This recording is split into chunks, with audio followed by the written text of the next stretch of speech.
Hello. আচ্ছা, একটা printer নিয়ে কথা বলবো। এই প্রিন্টার মডেলটা হলো স্যামসাং। আমরা সচরাচর এইচপি, ইপসন, ক্যানন এই সমস্ত এই প্রিন্টারগুলোর কাজগুলো দেখছি। তো স্যামসাং প্রিন্টার এখন পর্যন্ত আমি একটা ভিডিও দেই নাই। তো আজকে মূলত স্যামসাং 107 ছোট একটা প্রিন্টার, এটার ভিডিওটা দেবো। এই প্রিন্টারটার মূলত প্রবলেম হলো আপনার প্রিন্ট কমান্ড দিলে কমান্ড নিচ্ছে না। হ্যাঁ, তো প্রথমত আমরা যে কোনো একটা প্রিন্টারে যদি কমান্ড দিই, যদি ইরোর কমান্ড আসে, এইচবি ইরোর কমান্ড, সেক্ষেত্রে আমাদের প্রথম কাজ ইউএসবি পোর্টটা চেঞ্জ করা। তারপর ইউএসবি পোর্টটা চেঞ্জ করার পর যদি না হয়, তাহলে দ্বিতীয় স্টেপ কাজ হলো আপনার প্রিন্টারের যে আপনার মাদারবোর্ড আছে, এটা মূলত মাদারবোর্ড থেকে প্রবলেম। তো প্রিন্টারের যে মাদারবোর্ডের ইউএসবি পোর্টটা আছে, ওই ইউএসবি পোর্টটা সুন্দরভাবে পরিষ্কার করতে হবে। ওইটার ভিতরে অনেক সময় ধুলাবালি থাকে। হ্যাঁ, ধুলাবালি থাকার কারণে আপনার ওটা যদি কেরোসিন তেল অথবা থিনার বা এই দুইটা দিয়ে ভালোভাবে পরিষ্কার করতে হয় ব্রাশ দিয়ে।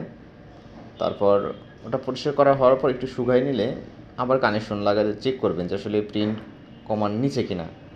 তো আমি যেটা এই প্রিন্টারে কাজ করলাম, প্রথমত দেখলাম যে কোনোভাবেই ও কমান্ড নিচ্ছে না। তারপর প্রিন্টারটা খুললাম, খোলার পর মাদারবোর্ডটা পুরো টোটাল কেবলটা খুললাম। তারপর ইউএসবি পোর্টটা থিনার দিয়ে আপনার পরিষ্কার করলাম। তারপর সিরিঞ্জ কাগজ দিয়ে ইউএসবির যে ভিতরে যে পোর্টগুলো আছে, জঙাই আছে কিনা বা ধুলাবালি পড়ছে কিনা। হ্যাঁ, তো এইগুলা পরিষ্কার করলাম। এগুলো সুন্দর মতো পরিষ্কার করতে হবে। যদি আপনার সার্ভিসে হয়ে যায় তো ভালো। তো এগুলো পরিষ্কার করার পরও যখন আমি আবার ট্রাই করলাম যে আসলে পরিষ্কার করলাম সব কিছু, তারপরও প্রিন্ট কমা নিচ্ছে না, সেক্ষেত্রে আর কিছু করার না, তাহলে বোর্ড থেকে প্রবলেম। তো আরেকটা কাজ আছে, যেহেতু এটা ইউএসবি পোর্টের প্রবলেম, এটা আরেকটা সমাধান আছে। আপনার হলো ইউএসবি পোর্ট যেটা, ওইটা এক্সচেঞ্জ করা লাগবে। ওইটা চেঞ্জ করলে অনেক সময় হয়। তো আমি বাজার থেকে ইউএসবি পোর্টটা কিনে নিয়ে এসেছি, যে ওইটা দেখবো চেক আপ করেছে আসলে ওইটা হয় কিনা। যদি ইউএসবি পোর্টটা হয়ে থাকে তাহলে তো ভালো, অল্প খরচে হয়ে যায়। না হলে তো আপনার মোটামুটি একটা ভালো খরচ পড়ে যায়। তো এই প্রিন্টার মাদারবোর্ডগুলো মার্কেটে প্রায় 1500 থেকে 2000 টাকা প্রাইস। তো ইউএসবি পোর্টটা প্রথমে লাগিয়ে দেখব, তারপর হলে তো ভালো, না হলে সেক্ষেত্রে কিছু করার নাই, পুরো মাদারবোর্ডে চেঞ্জ করতে হবে। তো এই স্যামসাং প্রিন্টার, স্যামসাং না শুধু আপনার স্যামসাং, এইচপি, যে কোনো লেজার প্রিন্টারের মাদারবোর্ডগত দুইটা প্রবলেম হয়। একটা হলো আপনার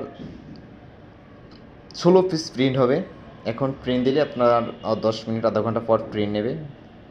আর আরেকটা প্রবলেম হলো এই যে আপনার ইউএসবি কানেকশন পাবে না। আবার ইউএসবি কানেকশন পাবে না, আবার অনেক সময় পাবে, অনেক সময় ছাইড়া দেবে। প্রিন্ট কমান দিলে, ধরেন এখন প্রিন্ট দিলেন, আধা ঘন্টা পর প্রিন্ট নেবে, 10 মিনিট পর প্রিন্ট নেবে, বা 2টা পেজ প্রিন্ট নিয়ে আর নেবে না, আবার 2টা পেজ প্রিন্ট নেবে।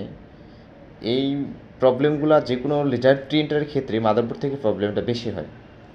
তো সচরাচর আমরা যারা এই প্রিন্টারগুলোর এই দুইটার প্রবলেমে পড়ব, তো এটার মাদারবোর্ড থেকেই তাহলে কনফার্ম হওয়া যাবে যে এটা মাদারবোর্ড থেকে প্রবলেম। তো আমরা সরাসরি যে কোনো অফিস বা কর্পোরেটে কী করি, আমরা মাদারবোর্ডটা চেঞ্জ করে দিই। অনেক সময় প্রিন্টার ইউএসবির উপর রিপেয়ার করলে কাজ হয় না, ঝামেলা। কারণ কর্পোরেট অফিস তো ওদের সার্ভিস ভালো লাগবে, যার কারণে বেশিরভাগ আমরা রিপেয়ার করি না, খুব কম। যে অফিসগুলো মোটামুটি বলে যে আমাকে রিপেয়ার করেন, হ্যাঁ, আমরা এইগুলো চেঞ্জ করতে পারি, সেক্ষেত্রে আমরা রিপেয়ার করি। নাহলে আমরা এইগুলা টোটালি মাদারবোর্ড নতুন কিনে এসে মার্কেট থেকে প্রিন্টারে সেট আপ করে দিয়ে দিই। তো এই প্রিন্টারটার যেটা কাজ করলাম আপনাদের সর্বত্র দেখালাম। তো বরাবর শেষবারের মতোই আমি বলছি, আমি মিহির বিশ্বাস। আমি আমার পেশা হিসাবে একজন আইটি টেকনিশিয়ান। আমি মূলত ঢাকা সিটি ভিতর প্রিন্টার, ফটোকপি, কম্পিউটার এগুলো হোম সার্ভিস দিচ্ছি। তো আপনারা চাইলে আমার সাথে যোগাযোগ করতে পারবেন। যে প্রিন্টারগত কোনো প্রবলেম হলে আমাকে সরাসরি নক করবেন। আমি আসলে আপনাদের যথাসাধ্য চেষ্টা করব যে ফোনে সমাধান করার। আর যদি একান্তই না হয়, যেহেতু মেকানিক্যাল একটা পার্ট, তাহলে আপনাদের সাথে যোগাযোগ করব এবং কন্ট্যাক্ট করব। ভালো